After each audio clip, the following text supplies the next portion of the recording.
시청자 여러분 안녕하십니까? 12월 19일 굿모닝 NBA 시작합니다. 먼저 오늘의 주요 뉴스입니다. 민주당 전당대회 돈봉투 의혹의 정점에 있는 송영길 전 대표가 구속됐습니다. 앞으로 돈봉투를 받은 것으로 의심되는 민주당 의원들에 대한 수사도 본격화할 전망입니다.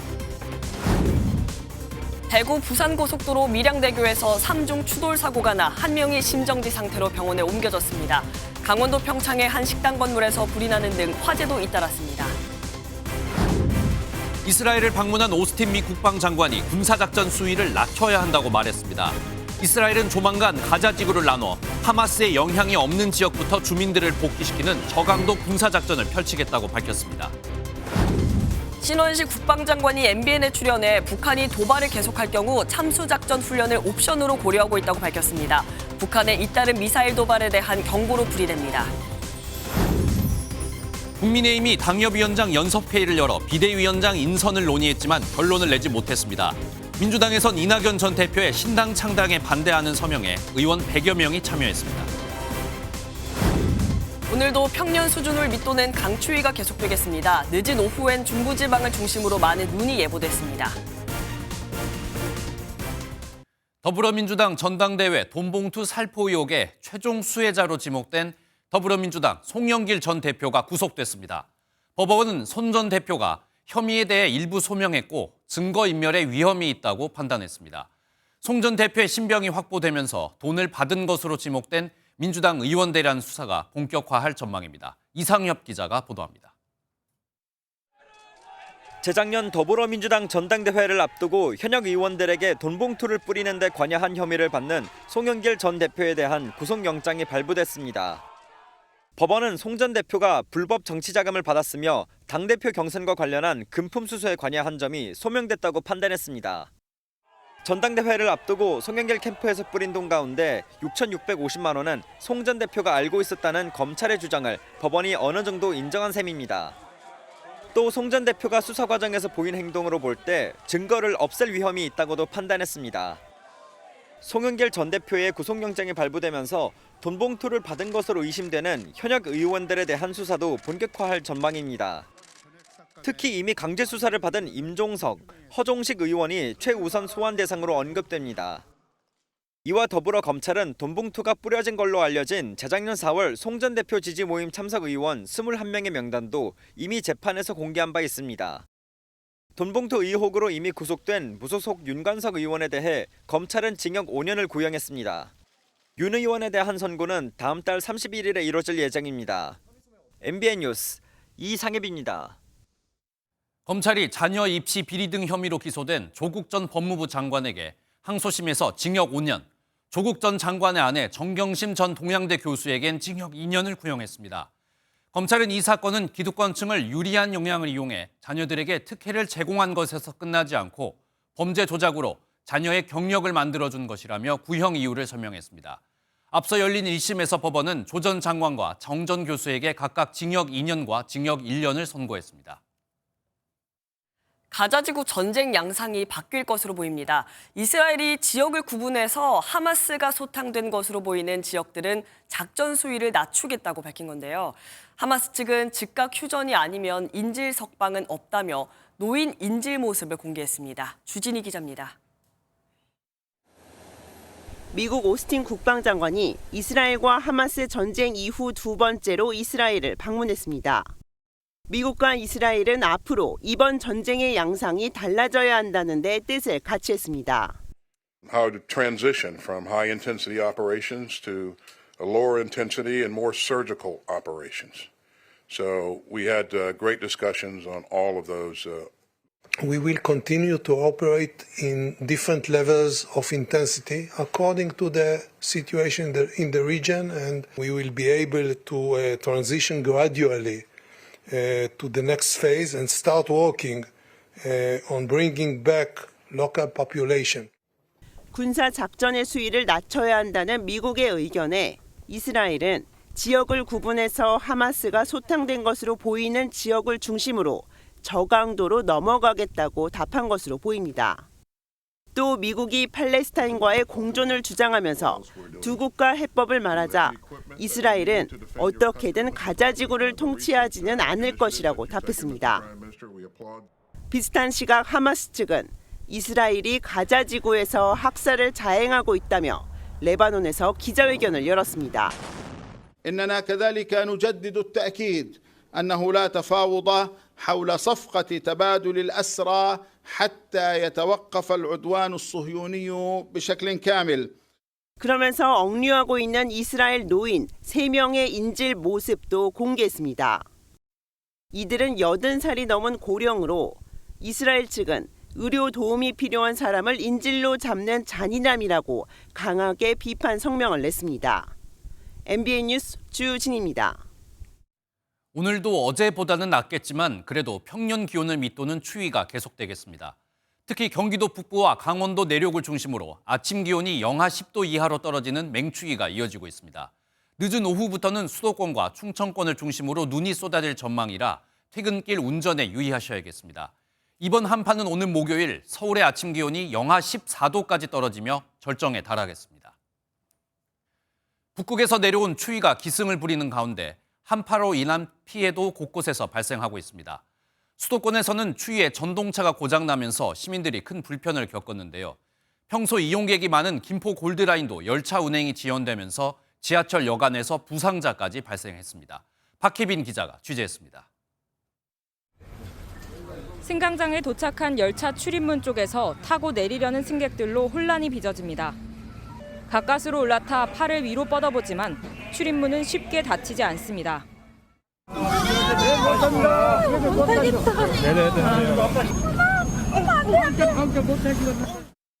김포 도시철도 사후역에서 걸포북변역으로 향하던 전동차가 고장나 잇따르던 열차들의 운행이 1시간가량 지연됐습니다. 열차가 멈춘 지 10여 분이 지나자 호흡곤란을 호소한 승객도 나왔습니다. 20대, 50대 여성 2명이 병원으로 이송됐습니다. 사람이 질식사할 것처럼 막 숨 쉴 공간이 없을 정도로 복잡해요. 줄이 여기서 저 끝까지 아주 끝이 안 보일 정도로. 김포 도시철도 관계자는 갑작스러운 추위로 인한 열차 고장의 가능성을 포함해 자세한 원인을 조사하고 있다고 밝혔습니다. 비슷한 시각 경기 용인 경전철도 갑작스러운 한파로 신호 시스템이 고장나면서 2시간 40분가량 운행이 지연됐습니다. 한파에 따라서 저희 선로를 전환하는 장치가 있는데 거기에서 이제 이상이 확인이 돼가지고 경인국철 1호선 하행선 운행도 지연되는 등 갑작스러운 한파에 교통대란까지 겹치며 출근길 시민들은 다른 교통수단을 찾느라 큰 불편을 겪었습니다. MBN 뉴스 박혜빈입니다. 대구 부산 고속도로 밀양대교에서 대형 화물차가 앞서가던 차량을 들이받아 화물차 운전자가 심정지 상태로 병원에 옮겨졌습니다. 강원도 평창의 한 식당에서는 불이 나 600만 원의 재산 피해가 났습니다. 밤사이 사건 사고 현지호 기자입니다.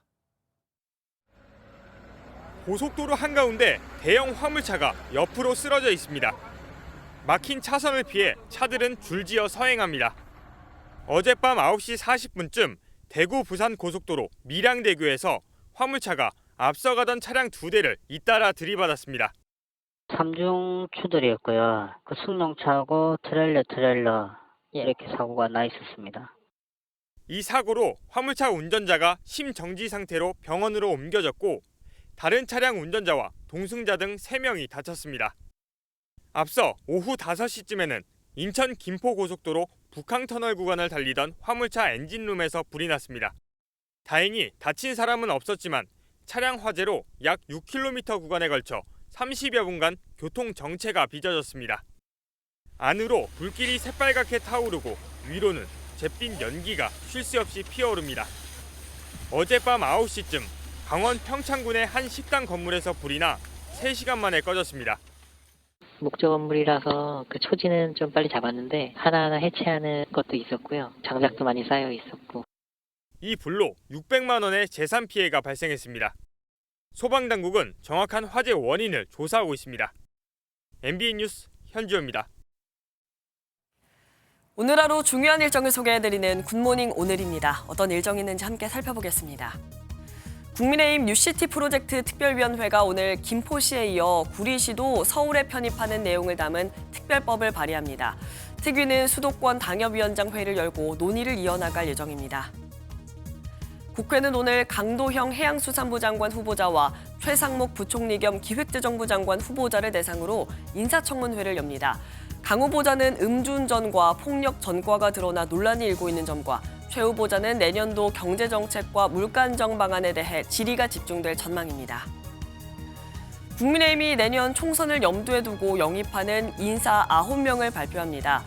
인재영입위원회는 비례대표가 아닌 지역구 출마 의사를 밝힌 인사들이라며 에너지와 환경, 기업, 언론 분야 전문가를 발표할 것으로 보입니다. 어제 오전 북한이 대륙간 탄도미사일을 동해안으로 발사했습니다. 정부는 이번 미사일을 화성 18형으로 보고 있는데 북한이 이 미사일을 발사한 건 올해만 3번째입니다. 실전 배치를 앞두고 성능 최종 점검에 들어갔다는 분석입니다. 한여의 기자가 보도합니다.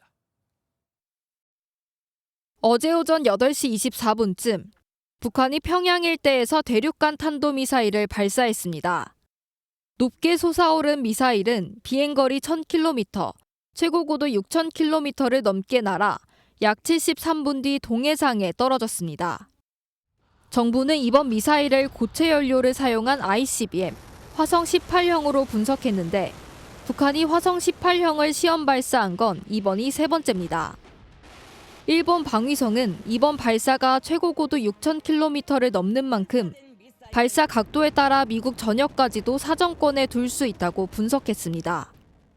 4월까지 3000km도 못 올라가던 미사일이 갑자기 3개월 만에 무려 6600, 여태까지 북한 ICBM 발사한 것 중에서 최고 고도에 올라갔다는 거죠. 북한의 이딴 ICBM 발사에 대해 고체 연료 ICBM 실전 배치에 앞서 성능을 최종 검증하는 것이란 분석이 나옵니다. 북한의 도발에 대통령실은 긴급 국가안전보장회의를 소집했습니다. 회의에 참석한 윤석열 대통령은 북한의 어떠한 도발도 즉시 압도적으로 대응하라며 한미일 공동 대응을 적극 추진하라고 지시했습니다. 한반도는 물론 국제사회의 평화와 안정을 해치는 중대한 도발 행위이며 유엔 안보리 결의를 명백히 위반한 것이다. 군은 북 도발에 대해 경고 성명을 내놨고 한미 한일 안보실장은 전화통화로 미사일 정보 공유 방침을 재확인했습니다. MBN 뉴스 한여입니다. 북한의 미사일 도발 속에서 신원식 국방부 장관이 MBN에 출연해 북한이 계속 도발하면 김정은 참수작전을 훈련할 수 있다고 말했습니다. 북한 수뇌부를 향한 강력한 경고로 풀이됩니다. 이어서 강세현 기자입니다. 한 건물 앞 야간 투시경을 착용한 한미 특수전 부대원들이 포진해 있습니다. 주한미군이 최근 공개한 핵심 시설에 대한 습격 내부 소탕 연합훈련 모습입니다. 신원식 국방부 장관은 MBN에 출연해 한미 연합훈련에서 적 수뇌부를 제거하는 참수작전 훈련을 고려하고 있다고 밝혔습니다. 북한의 대륙간 탄도미사일 ICBM 발사와 관련해 참수작전 훈련이나 미국의 전략자산 추가 전개 가능성에 대한 질문에 대한 답이었습니다. 두 가지 다 옵션으로 고려를 하고 있고, 참수에 대해서는 공개적으로 말씀드리기 어렵습니다만은 참수작전 훈련은 김정은을 포함한 북한 수뇌부에 대한 경고입니다. 이와 함께 신 장관은 전략자산 추가 전개에 대해서도 언급했습니다. 구체적인 전략자산 전개 및 전략자산 전개에 따른 한미 훈련, 한미일 훈련까지 염두에 두고 협의 중에 있습니다. 신 장관은 어제 발사된 북한의 고체연료 ICBM 화성 18형이 비행면에서는 성공했지만 대기권 재진입 기술은 아직 갖추지 못한 것으로 평가했습니다. 실제로 무기가 되려고 그러면 재진입이 되어야 되는데 거기까지 이르지 못한 것으로 현재까지 평가하고 있습니다. 또 북한이 지난주 한미 핵협의그룹 회의와 미 전략자산 전개에 반발해 도발한 것이냐는 질문에는 북한의 핑계라고 비판했습니다. MBN 뉴스 강세현입니다. 국민의힘이 소속 의원과 당협위원장이 참석하는 연석회의를 열고 비대위원장 인선을 논의했습니다. 결론은 내지 못했지만 한동훈 법무부 장관이 가장 유력하게 거론되면서 사실상 한동훈 비대위 출범 수순으로 들어갔다는 관측이 나옵니다. 이지율 기자입니다. 비대위 인선 논의를 위해 열린 국민의힘 연석회의는 사실상 한동훈 법무부 장관의 등판 시기를 둔 찬반 토론으로 이뤄졌습니다. 한동훈 장관 개인에 대한 찬반보다는 총선용 자원을 너무 빨리 쓰는 것 아니냐는 취지의 반대 목소리가 주를 이룬 것으로 확인됐습니다. 한 당관을 대놓고 반대하는 의견은 못 들어봤어요. 우리의 소중한 자원인데 조기 등판에 대한 걱정이지 뭐. 회의엔 당 소속 의원과 당협위원장 200여 명이 참석한 가운데 지난 의원총회에서 한동훈 추대론에 강하게 반발한 김웅 의원은 불참했습니다.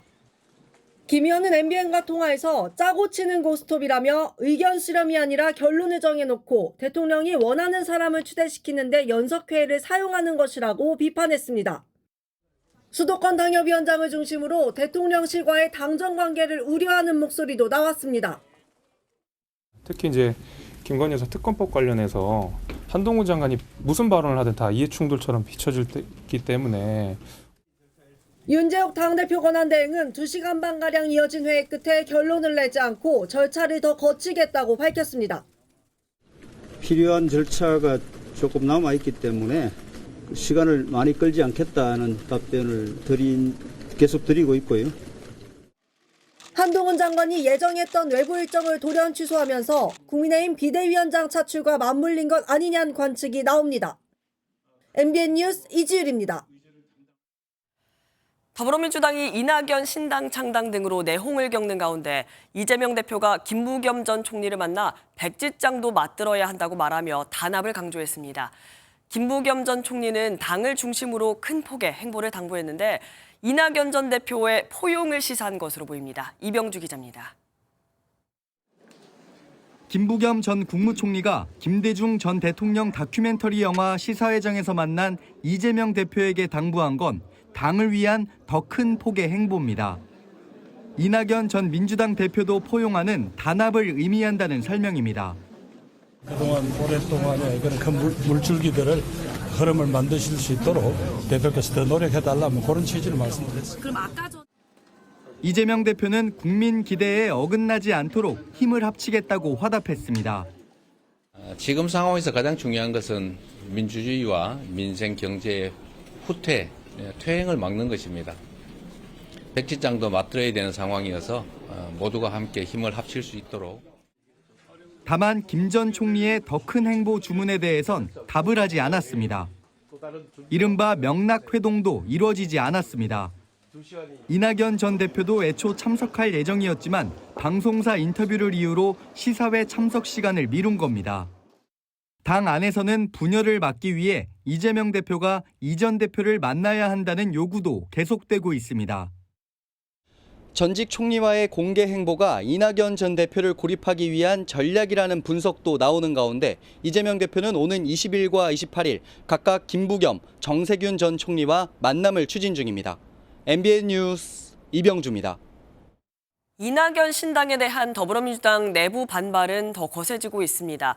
창당을 만료하는 연서명에 나흘 만에 117명의 의원이 참여했는데요. 당 내부에선 이런 격렬한 반대를 비판하는 목소리도 나왔습니다. 보도에 장명훈 기자입니다.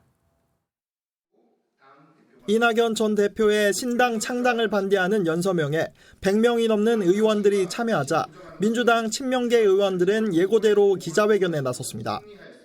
이 전 대표가 총선을 앞두고 당을 분열시키려 한다며 정권의 앞잡이라는 말까지 서슴지 않았습니다.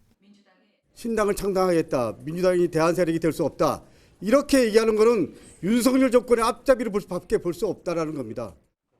이 전 대표를 몰아붙이는 게 능사가 아니라는 지적도 나왔습니다. 나가라는 거죠. 그렇게까지 했는데 이낙연 전 총리가 회군할 이른바 돌아설 명분이 있습니까? 비주류 원칙과 상식 의원들은 통합 비대위 출범으로 신당 창당을 막을 수 있다며 이재명 대표 사퇴가 해법이라고 주장했습니다. 이 전 대표는 연말까지 민주당이 혁신한다면 논의할 여지가 있다고 입장 변화를 보이면서도 거친 비판엔 불편한 기색을 감추지 않았습니다. 무슨 조롱을 한다든가 험악한 말을 쓴다든가 이래요. 그렇게 하면 민주당의 바닥을 국민께 더 보이는 것밖에 안 되거든요. 신당 창당을 둘러싼 당 안팎의 진통이 커지는 가운데 이제는 침묵으로 일관하던 이재명 대표가 직접 갈등 봉합에 나서야 한다는 의견이 나옵니다. MBN 뉴스 장명훈입니다. 우리나라를 대표하는 건축물 경복궁이 낙서로 때 아닌 몸살을 앓고 있습니다. 어제 경복궁 담벼락에서 두 번째 낙서가 발견됐다는 소식 전해드렸는데요. 이 낙서를 한 남성이 경찰에 자수했습니다. 처음 낙서를 한 용의자 2명은 경찰이 계속해서 추적하고 있습니다. 노하린 기자가 보도합니다. 지난 16일 한 차례 스프레이 낙서 테러를 당한 경복궁 영추문. 훼손된 부분을 복구하려 설치해놓은 천막 옆으로 또다시 붉은색 스프레이로 새겨진 낙서가 지난 17일 밤 발견됐습니다. 또다시 낙서가 발생했다는 거는 그 소식을 접하고 다른 사람마저 이제 와서 낙서를 하고 갔다는 건데 정말 말도 안 되는 일이라고 생각. 경찰은 첫 낙서 이후 인력을 보강해 순찰했다고 설명했지만 추가 범행을 막기에는 역부족이었습니다. 경복궁 담벼락엔 14대의 CCTV가 작동 중인데요. 문화재청은 앞으로 20여 대를 추가 설치하고 관제할 수 있는 인력도 보강하겠다고 밝혔습니다. 두 번째로 낙서를 한 20대 남성 피의자 A씨는 하루 만에 자수했고 경찰은 앞선 1차 범행의 모방범죄로 추정하고 있습니다. 오늘 자진 출석하신 이유가 뭐예요? 경찰은 A씨를 문화재보호법 위반 혐의로 입건해 구체적인 범행 경위를 조사하고 최초 낙서 용의자 2명의 신원을 특정해 추적하고 있다고 밝혔습니다. 한편 한파로 인해 복원 작업에 어려움을 겪고 있는 문화재청은 추가 낙서가 생기면서 작업 시간이 더 소요될 것으로 보고 있습니다. MBN 뉴스 노하린입니다. 노래방 업주를 잔혹하게 살해하고 금품을 훔쳐 달아난 50대 남성이 구속됐습니다. 범행 전후로 얼굴을 가리고 CCTV가 없는 곳으로만 다녔지만 흰머리가 결정적인 단서가 됐습니다. 보도에 김영현 기자입니다. 모자와 마스크로 얼굴을 가린 남성이 경찰서를 빠져나옵니다. 60대 여성을 살해한 혐의를 받는 50대 남성이 영장 실질 심사를 받기 위해 법원으로 나서는 모습입니다. 범행 전부터 계획을 했던 건가요? 법원은 남성에게 구속영장을 발부했습니다. 남성은 지난 15일 새벽 충북 청주의 한 노래방에서 업주 60대 여성을 위협해 현금 40만 원과 신용카드를 빼앗은 뒤 살해했습니다. 경찰은 얼굴을 가린 범인을 특정하는 데 애를 먹었지만 CCTV 영상에서 실마리를 찾았습니다. 모자 밖으로 나온 흰머리가 단서가 된 겁니다. 범행 이전 동선에 있는 CCTV와 시내버스 내부 카메라에서도 해당 흰머리를 추적해 주거지를 특정했습니다. 체포 당시 남성은 살해 혐의를 부인했지만 경찰이 범행 장면이 담긴 CCTV 영상을 제시하자 결국 범행을 시인했습니다. 경찰은 남성 자택에서 일본도와 도끼, 화살 등 흉기 20여 점도 발견하고 추가 증거를 찾고 있습니다. MBN 뉴스 김영현입니다.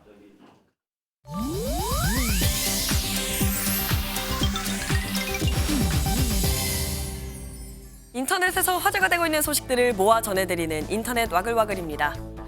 관객이 뽑은 올해를 빛낸 영화배우는 누굴까요?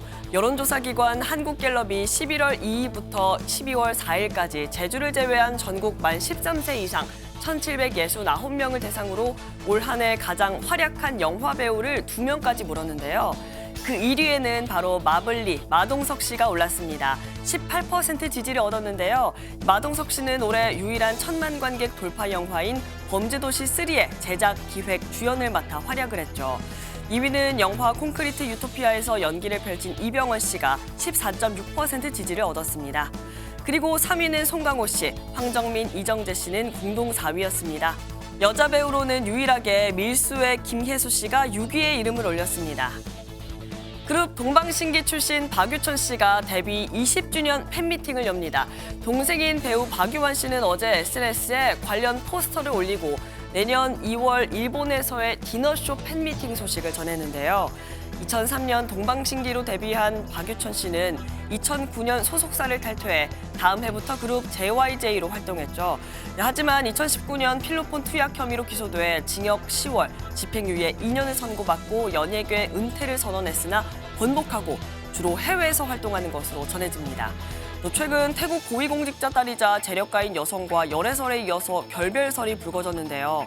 여기에 얼마 전 4억 900만 원에 달하는 세금을 체납했다는 사실이 알려지며 거센 비판을 받기도 했습니다. 계절상 여름인 호주 동북부에서는 수십 년 만에 가장 많은 비가 내려 피해가 속출했습니다. 현지 시간 18일 외신에 따르면 열대 저기압 사이클론이 강타한 퀸즐랜드주 관광도시에 40시간 동안 약 600mm의 폭우가 쏟아졌는데요. 12월 평균 강수량의 3배가 넘는 양이었습니다. 도로가 반으로 갈라지고 일부 집들은 아예 물에 잠겼는데요. 급기야 악어가 침수된 도로에서 머리를 내놓고 있는 모습까지 SNS에 포착돼 누리꾼들의 가슴을 쓸어내리게 했습니다. 주민들은 마을 곳곳에 악어들이 출몰했다고 전했고 일부는 전문가들이 출동해 제압했다고 하는데요. 이에 퀸즐랜드 경찰청은 물속에 들어갈 때 매우 조심할 것을 당부했다네요. 지금까지 인터넷 와글와글이었습니다. 배달 오토바이가 도로를 어지럽게 누비고 교통법규를 위반하면서 눈살을 찌푸리게 하는 모습 예전부터 지적돼 왔는데요. 이렇게 해도 단속 카메라에 찍히지 않고 실제 경찰의 단속도 느슨합니다. 또 이런 모습을 제보해도 인력 부족으로 제대로 처리되지 않고 있습니다. 그러다 보니 오토바이 사고로 인한 사망자 수는 갈수록 늘어나고 있습니다. 손성민 기자가 취재했습니다. 오토바이 한 대가 사거리를 질주하더니 버스와 그대로 충돌합니다. 이 사고로 10대 오토바이 운전자가 숨졌습니다. 오토바이는 이곳에서 직진을 하던 중 맞은편에서 다가오는 좌회전하던 버스와 크게 부딪혔습니다. 벼락 치는 소리가 났어 이거. 친구 하는데 맥이 있냐고 숨쉬냐고 오더라고. 지난 5일에도 전남 무안에서 10대 오토바이 운전자가 신호를 위반해 교차로를 가로지르다 트럭을 들이받아 숨지는 사고가 났습니다. 모두 오토바이의 교통법규 위반으로 인해 발생한 사고인데 오토바이는 비교적 단속이 느슨해 법규 위반이 만연하고 사고 사망자 수가 매년 500여 명에 육박합니다. 왜냐면 도주할 때 사고 나면 또 거기에 대한 책임을 져야 되니까. 현재의 번호판 형태로는 뭐 어떤 장비로 단속하기도 참 쉽지 않고요. 경찰과 지자체 일부가 번호판이 뒤쪽에 달린 오토바이용 후면 단속 카메라를 도입했지만 시범 도입 수준이어서 효과는 미미합니다. 최근엔 공익신고가 활성화돼 10년 새 신고 건수가 13배나 늘었지만 처리할 인력은 그대로여서 신고를 해도 처벌되지 않는다는 불만도 터져나옵니다. 코로나19 이후 배달 문화 확산으로 배달 종사자 수가 45만 명을 돌파하는 등 오토바이 운전자 수는 급증했습니다. 전문가들은 단속 인력과 장비를 강화하고 차량 등록과 보험 가입을 의무화하는 등 자동차에 준하는 관리 체계를 도입해야 한다고 지적합니다. MBN 뉴스 손성민입니다. 저희 MBN이 지난 1월 군인 아빠가 자녀들을 10년 동안 학대했지만 군 검찰이 수사 과정에서 오히려 피해 아동을 회유했다는 의혹을 보도해드렸습니다. 그런데 이 사건을 맡은 군사법원도 실형이 아닌 벌금형을 내리면서 제 식구 감싸기 판결을 했다는 비판이 나오고 있습니다. 실제 민간 법원과 비교해 봤더니 군사법원의 아동학대 관련 형량이 유독 관대한 것으로 나타났습니다. 김태희 기자가 보도합니다. 10년 동안 4명의 자녀를 지속적으로 폭행한 혐의로 기소된 박모 씨. 군인 신분이라 군사법원에서 재판을 받았습니다. 최초 아동학대 신고 1년 반 만에 나온 판결은 벌금 2천만 원입니다. 훈계할 목적으로 시작해 학대에 이르렀고 초범이라는 점 등이 유리하게 참작됐습니다. 그동안 뭐 했나. 과연 이게 맞는 걸까라는 생각이 들고 너무 허무하고 허탈했어요. 일반적으로 좀 민간에서 진행하고 있는 이런 아동학대 사건의 양형에 비추어 볼 때는 좀 이례적으로 좀 나온 판결이 아닌가라는. 실제 군사법원의 아동학대 판결이 민간 법원보다 더 관대하게 내려진다는 지적도 나옵니다. MBN이 군사재판에서 나온 5년간의 아동학대 판결을 모두 입수해 분석했습니다. 군인 아동학대 신고 127건 중 절반이 넘는 76건이 불기소됐고 재판에 넘겨진 것도 모두 벌금형으로 실형은 없었습니다. 국방부는 적정한 처분이 이뤄지고 있다고 해명했지만 민간법원은 같은 기간 1심 재판 1,150건에서 실형이 639건으로 벌금형의 2배에 달했습니다. 아동학대 전문 인력 없이 이루어진 군 검찰의 수사와 군사법원의 재판이 가해부모 중심 판결, 피해 아동에 대한 2차 피해로 이어진 것이 아닌가 하는. 군인의 아동학대 사건은 수사부터 판결까지 민간 영역이 담당해야 한다는 지적이 나오는 가운데 해당 사건은 군 검찰의 항소로 서울 고등법원에서 2심 재판이 이뤄집니다. MBN 뉴스 김태희입니다. 최근 카카오는 사법 리스크와 내부 고발 등 창립 이후 가장 큰 위기를 맞고 있습니다. 골문 상처가 컸다고 판단한 걸까요? 카카오가 수장 교체와 외부 감시라는 대대적인 쇄신에 돌입했습니다. 정혜린 기자가 취재했습니다. 시세 조종 의혹과 관련한 사법 리스크와 내부 고발 등 내홍을 겪고 있는 카카오. 쇄신 의지로 물갈이와 외부 감시를 택했습니다. 카카오 신임 대표로 내정된 정신아 카카오 벤처스 대표는 공개석상에 처음으로 모습을 보이며 깊은 문제의식을 드러냈습니다. 카카오한테 시간이 많지 않다고 저는 생각하고 있고, 그래서 주어진 시간 속에서 이제 타이밍을 놓치지 않도록 열심히 하겠습니다. 동시에 카카오 관계사의 준법, 윤리 경영을 지원하는 외부 기구인 준법과 신뢰위원회를 통한 철저한 감시도 돌입했습니다.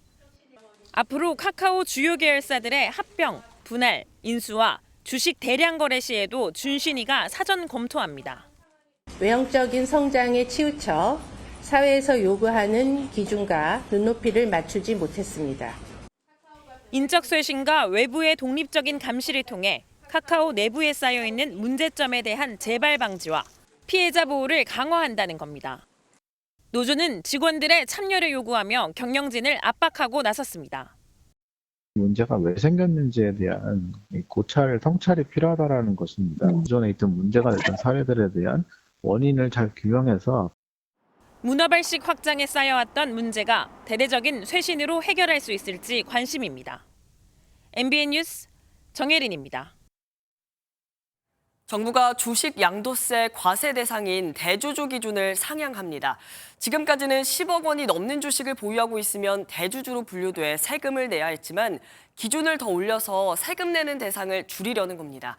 시행이 되면 연말에 세금을 덜 내기 위해 보유 주식을 대거 내다 파는 관행이 사라져 산타랠리에 힘이 실릴 것으로 보입니다. 길기범 기자입니다.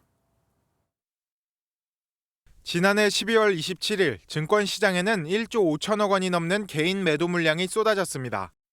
같은 달 누적 매도 물량의 절반 이상이 하루에 쏟아진 건데 대주주 확정일을 하루 앞두고 주식 양도세를 피하기 위해 큰 손들이 서둘러 주식을 내다 팔았기 때문입니다. 매년 이런 일이 반복되자 정부가 대주주 양도세 기준을 높이는 방안 검토에 나섰습니다. 현재는 상장된 주식을 종목당 10억 원 이상 보유하고 있으면 대주주로 분류돼 과세 대상이 되는데 정부가 기준을 50억 원 이상으로 높이는 방안을 검토 중입니다. 2000년 주식 양도세가 도입된 이후 기준이 상향되는 건 23년 만에 처음입니다.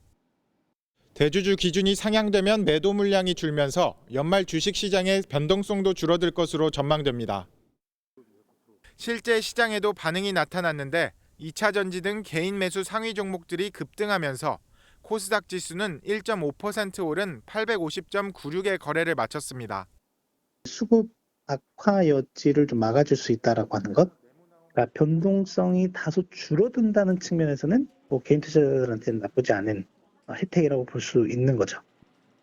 더불어민주당은 사실상 부자 감세 정책이라고 반대하고 있지만 대통령령 개정 사항이라 야당의 동의 없이도 국무회의 의결 등 절차를 거치면 시행이 가능합니다. MBN 뉴스 길기범입니다. 올해도 부담이 컸던 실손 보험료가 내년에 또 오릅니다. 보험사들은 상생 차원에서 인상률을 최소화했다고 설명하지만 소비자들은 최고 18% 인상된 보험료를 감당하게 됐습니다. 최은미 기자의 보도입니다. 해마다 두 자릿수 인상을 거듭하고 있는 실손보험료, 내년에 또 오릅니다. 손해보험협회와 생명보험협회는 내년 실손 의료보험을 평균 1.5% 올리기로 했다고 밝혔습니다. 2009년까지 가입한 1세대 가입자는 평균 4% 낮아지지만 2009년부터 2017년까지 가입한 2세대는 평균 1%, 2017년부터 2021년까지 가입한 3세대는 평균 18% 인상되는 겁니다. 2만 원에서 15만 원 올랐는데 또 오르면 어떡해. 그러면 못 들어. 이제 다 해약해야지. 손해보험사들이 지난해에 이어 올해도 사상 최대 실적을 기록했다는 점에서 아쉽다는 지적도 나옵니다. 손해보험사의 당기순이익은 올해 3분기 기준 7조 232억 원으로 지난해보다 45.8% 증가했습니다. 삼성화재가 27% 증가한 1조 6,460억 원, 메리츠 화재도 27% 증가한 1조 3,400억 원을 기록했습니다. 갑자기 이익 났다고 얘기했다가 또 갑자기 어느 세대에서 뭐 손해율이 급증했다고 했다가 갑자기 또 인상을 결정을 하는데 보험가입자의 어떤 참여 없이 그냥 금융당국하고 이렇게 뭐 대세적으로 논의해가지고 상당히 좀 불만이 많습니다. 보험사들은 금융업계의 상생 분위기를 감안해 손해율에 비해 소폭 인상한 것이라고 밝혔지만 생색내기 수준에 그친다는 비판이 나오고 있습니다. MBN 뉴스 최은미입니다.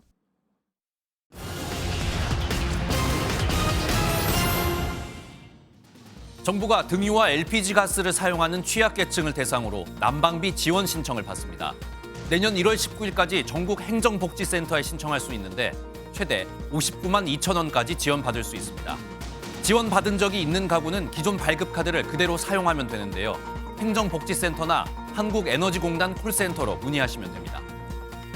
공정거래위원회가 오디오북 구독 서비스 사업자들의 불공정 약관을 시정 조치했습니다. 이용 내역이 없는데도 환불해주지 않거나 무료 체험 종료 후 유료 구독으로 자동 전환이 됐을 때 현금이 아닌 서비스 적립금으로 환불해주는 등 11개 조항이 대상입니다. 밀리의 서재와 윌라, 돌보문고, 오디언 소리, 스토리텔 등 5개 오디오북 사업체가 대상입니다. 지난해 상용직이 50명 이상인 국내 기업의 전체 세전 순이익이 감소한 것으로 나타났습니다. 금융보험업을 제외한 국내 기업의 세전 순이익은 1년 전보다 11.2% 줄었습니다. 특히 전자부품 등 반도체 분야의 실적이 좋지 않았는데 원자재 가격 상승과 금리 인상 등 비용이 부담이 커지면서 제조업을 중심으로 실적이 저조했습니다. 지금까지 굿모닝 경제였습니다.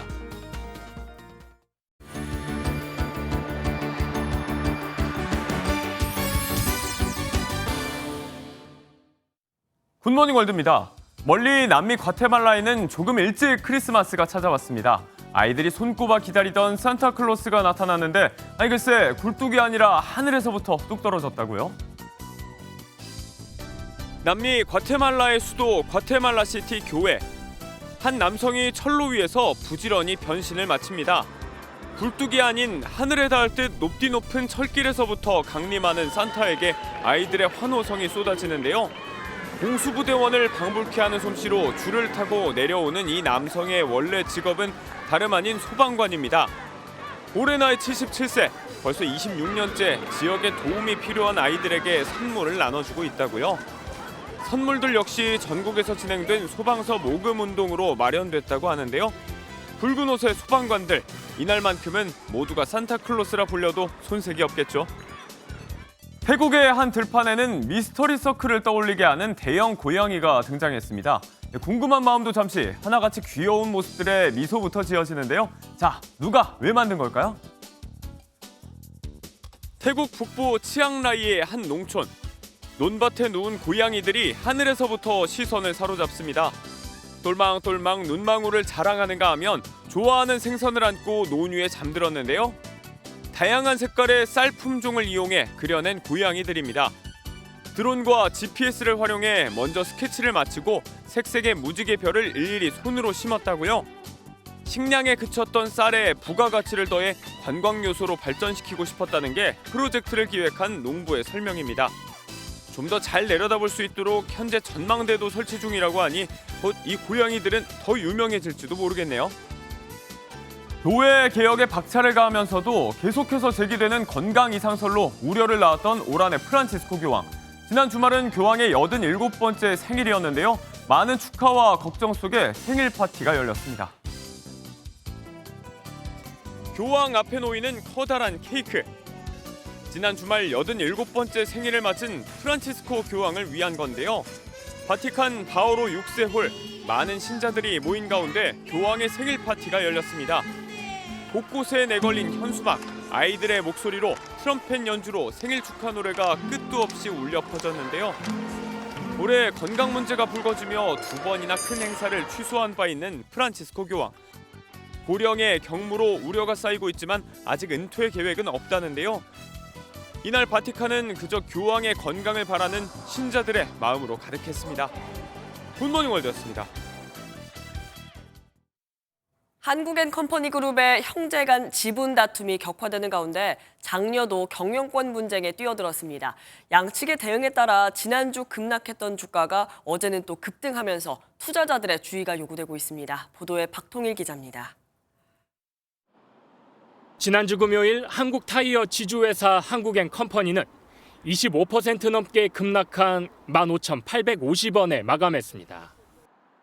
조양래 명예회장이 형제 간 경영권 다툼에서 차남 조현범 현 회장의 손을 잡아줬다는 판단에 주가가 급락한 겁니다. 그런데 장마감 뒤 MBK 파트너스가 공개 매수 가격을 2만 원에서 2만 4천 원으로 올리면서 상황이 달라졌습니다. 한국앤컴퍼니는 장 시작과 함께 매수세가 몰리면서 2분 만에 상한가에 진입했습니다. 거래 종가는 17,700원, 전장보다 11.67% 오른 가격입니다. 차남 조현범 회장 측과 장남 조현식 고문 측의 지분 확보 경쟁은 점입 가경으로 치닫는 양상입니다. 이번엔 장녀 조희경 한국타이어 나눔재단 이사장이 MBK 공개 매수 지지에 나서며 장남 측 손을 들어주자 조 명예회장은 지분을 늘리며 차남 조현범 회장의 힘을 실어줬습니다. 한국앤컴퍼니의 가족기업격인 효성첨단소재도 지분 0.15%를 취득하며 조 회장 측의 백기사로 나섰습니다. 경영권 분쟁을 조기 종식시키려는 조 회장 측이 추가 지분 매입도 나설 것으로 예상되는 가운데 형제 간의 경영권 분쟁은 쉽사리 끝나지 않을 것이란 전망도 나옵니다. MBN 뉴스 박통일입니다. 프란치스코 교황이 동성 커플이 원한다면 가톨릭 사제는 이들을 축복해도 된다고 공식 승인했습니다. 그동안 이성 간 결혼만 인정해온 교황청은 지난 2021년 동성 결합은 축복할 수 없다는 교리를 밝혔는데 입장을 처음으로 바꿨습니다. 교황청 신앙교리성은 이번 선언이 하느님은 모든 일을 환영한다는 의미라고 설명했습니다. 어제만큼은 아니지만 오늘 아침도 평년 수준을 밑도는 추위가 계속되고 있습니다. 현재 서울의 기온 영하 7.6도에 바람 때문에 체감온도는 영하 13도까지 떨어져 있는데요. 하지만 낮이 되면 서울의 낮 기온 2도, 부산은 8도까지 오르면서 어제보다 바람결이 한결 부드러워지겠습니다. 오늘은 다시 눈 소식이 들어있습니다. 늦은 오후에 중부 서해안을 시작으로 저녁에는 서울을 비롯한 중부지방에도 눈이 오겠고요. 내일은 주로 충남과 호남, 제주를 중심으로 눈이 내리겠습니다. 내일까지 예상되는 눈의 양은 전북 많은 곳에 최고 15cm 이상, 충남 서해안과 제주 산지에도 10cm 안팎의 눈이 내려 쌓이겠고요. 서울에는 1에서 3cm의 눈이 예상됩니다. 반면 눈 소식이 없는 동해안을 따라서는 다시 건조주의보가 내려졌고요. 오늘 밤부터는 전국적으로 바람도 강하게 불겠습니다. 불조심하셔야겠습니다. 수도권과 강원도를 중심으로 한파특보가 유지 중인 가운데 현재 중부지방은 영하 10도 안팎의 강추위가 이어지고 있고요. 낮 기온은 서울 2도, 대전 3도, 대구는 6도로 어제보다 4도에서 6도가량 높겠습니다. 다가오는 목요일에는 서울의 아침 기온이 영하 15도까지 곤두박질하겠고요. 주 후반까지 서해안과 제주에는 눈 소식이 잦겠습니다. 날씨였습니다. 화요일 아침 굿모닝 MBN 마칩니다. 함께해 주신 여러분 고맙습니다.